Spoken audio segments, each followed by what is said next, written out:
नमस्ते बच्चों। Nandurkar teacher 7वीं ABC के लिए ये जो वीडियो में आपको दिखा रही है तो हमारा स्वाध्याय पिछले वीडियो में मैंने अपने 4 और 5 नंबर का आपको दिखाया था, उसके बारे में मैंने आपको जानकारी भी दी थी। आज इस वीडियो में 6, 7, 8 ये स्वाध्याय क्रमांक हल करने वाली हूँ। तो मैं इस वीडियो में आपको प्रश्न भी और उत्तर भी क्यों दिए, क्योंकि बहुत सारे लड़के पूछते हैं कि टीचर उत्तर नहीं मिल रहा है, बुक नहीं है, इसीलिए मैंने। लेकिन पिछले साल जो लड़के मन लगाकर पढ़ाई की थी तो उसको याद में आया होगा। तो स्वाध्याय क्रमांक 6 5 तक हो गया था। इसमें कुछ 2-4 सराव प्रश्न दिए हैं। मौसम किसे कहते हैं? किसी स्थान के विशिष्ट समय पर वातावरण की जो स्थिति होती है, यह स्थिति अल्पकालीन के लिए होती है, इसी को हम मौसम कहते हैं। देख के अच्छी तरह से लिखना है आपको। दूसरा है, देखो, ऋतु के प्रकार कितने और कौन कौन से? ऋतु के प्रकार 3 है, गर्मी, बरसात और सर्दी, ये 3 लिखना है आपको। और तीसरा प्रश्न है, मौसम के घटक कौन कौन से हैं?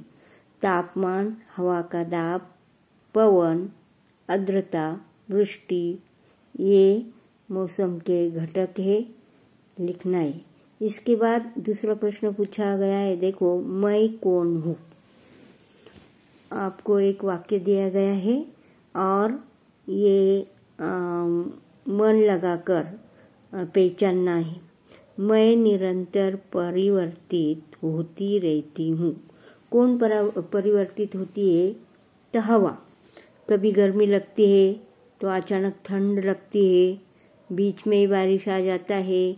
ऐसे वातावरण में निरंतर बदल होता रहता है, इसीलिए ये वाक्य दिया गया है, मैं निरंतर परिवर्तित होती रहती हूँ, तो हवा। दूसरा है, मैं सभी स्थानों पर एक समान नहीं होती। ये भी सही है। हवा कई जगह पर बहुत हवा चलती है तो कई जगह में बिल्कुल नहीं, वहाँ गर्मी होने लगती है तो हम बोलते हैं कि हवा नहीं है, गर्मी हो रही है। तो ऐसे वातावरण में बीच बीच में बदल हमें दिखाई देते हैं। तीसरा है, मैं वातावरण में बाष्प रूप में होता हूँ। आर्द्रता, ये सब स्वाध्याय क्रमांक 6वां, विषय सामाजिक शास्त्र, कंसात भूगोल, सेतु अभ्यासक्रम और कक्षा 7वीं, ये सब तुम्हारे नोटबुक में आना चाहिए, प्रश्न और उत्तर। इसके बाद दूसरा मैं आपको दिखाऊंगी स्वाध्याय क्रमांक 7। स्वाध्याय क्रमांक 7 तो सेपरेट तुम्हारे नोटबुक के पान पर आएगा ये सब जानकारी। स्वाध्याय क्रमांक 7, इसमें भी सेतु अभ्यासक्रम, इसे बोलते हैं ब्रिज कोर्स, और विषय नागरिक शास्त्र स्वाध्याय। पहले हमने भूगोल की जानकारी देखी थी। अभी ये स्वाध्याय में नागरिक शास्त्र के बारे में मैं आपको जानकारी देने वाली हूँ। सराव प्रश्न दिए, स्थानिक शासन संस्था में क्या क्या आता है? स्थानिक शासन संस्था ने जो ग्रामीण भाग के लिए ये पूछा गया है, तो इसमें ग्राम पंचायत, पंचायत समिति और जिला परिषद, ये स्थानिक शासन संस्था में आते हैं। दूसरा प्रश्न है, स्थानिक शासन संस्था में ये नगरों के लिए में क्या क्या आता है? तो नगरी के लिए नगर पंचायत, नगर पालिका और महानगर पालिका, ये तीनों आते हैं। तीसरा प्रश्न है, नगर पालिका की आय की स्रोत कौन कौन सी है। तो आय की स्रोत यानी उत्पन्न के साधन। आय के स्रोत यानी क्या, उत्पन्न, यानी नगर पालिका को उत्पन्न कहाँ से मिलता है, कौन कौन से घटक है, इनके द्वारा ये नगर पालिका का उत्पन्न मिलता है। तो देखो, ये ऐसी आकृति आपको बनानी है, बहुत आसान है। आवास कर यानी घर पट्टी बोलते हम, शिक्षा कर, जल कर, पानी पट्टी, बाजार कर जो गांव में यानी शहर में जो बाजार मार्केट भरता है उसी में कर के रूप से ये वसूल किया जाता है, इसे बोलते हैं बाजार कर।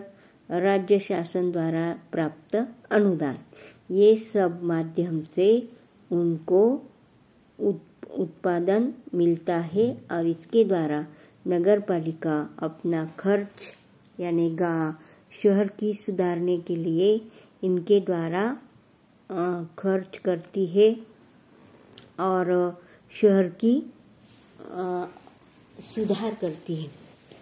और तीसरा प्रश्न है, देखो बात, उचित विकल्प पहचानो और लिखो।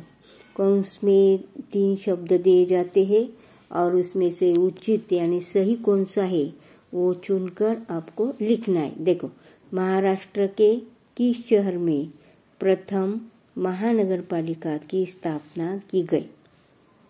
तो इसमें कौन से शहर में, 3 शहरों के नाम दिए गए, मुंबई, नागपुर और लातूर।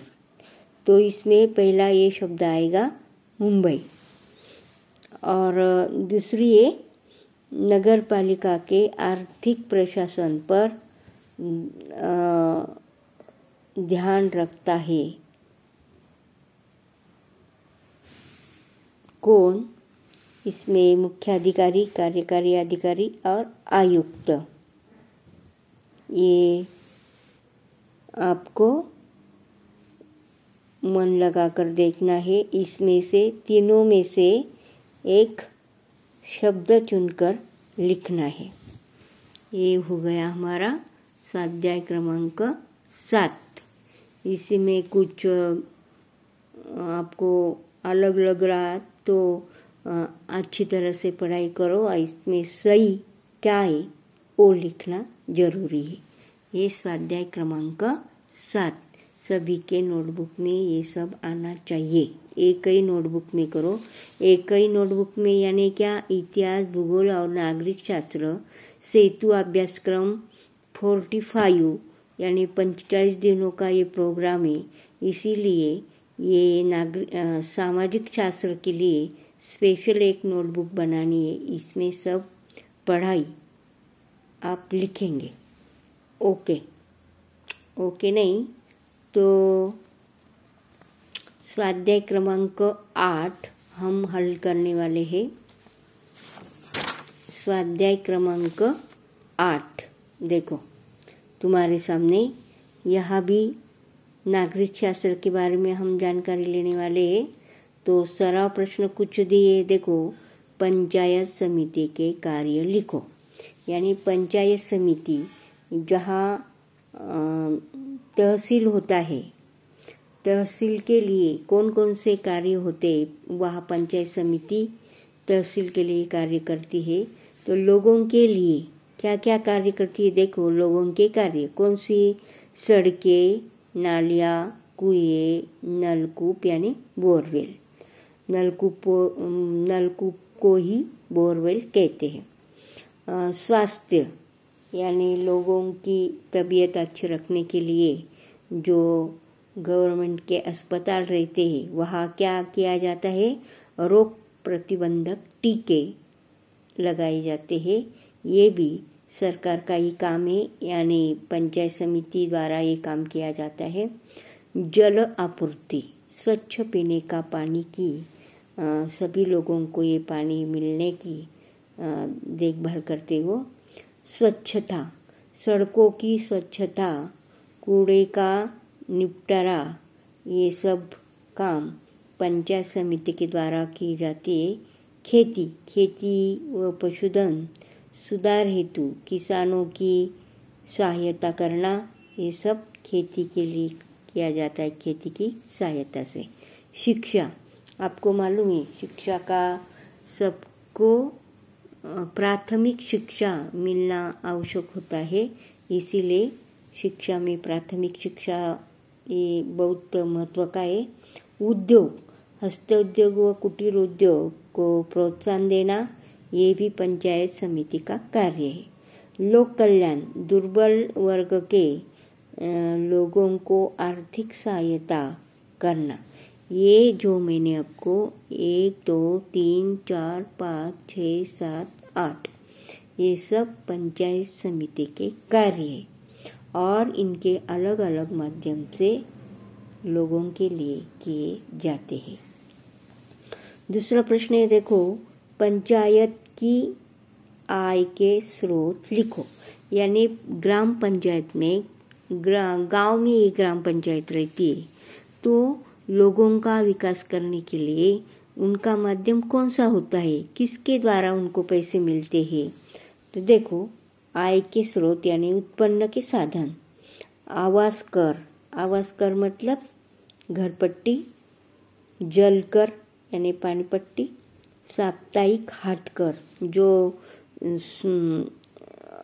हर सप्ताह में जो गांव में बाजार भरता है उसमें जो कर दिए जाते हैं लोगों से, तो ये भी एक उत्पन्न का साधन है। यात्रा कर, हर साल में यात्रा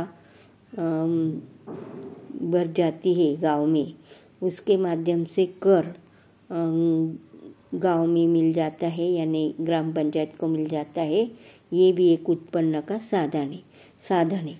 और इसके बाद राज्य सरकार व जिला परिषद से प्राप्त अनुदान, एक कर्ज के रूप में जो अनुदान सरकार से मिल जाता है, ये एक साधन है। 1 2 3 4 और 5 इनके द्वारा ग्राम पंचायत अपने गांव सुधारने के लिए, गांव का विकास करने के लिए ये काम करती है और ये इनके द्वारा उत्पन्न मिलता है। और इसी तरह आज 6 7 8 स्वाध्याय हमने हल करके दिखाए है।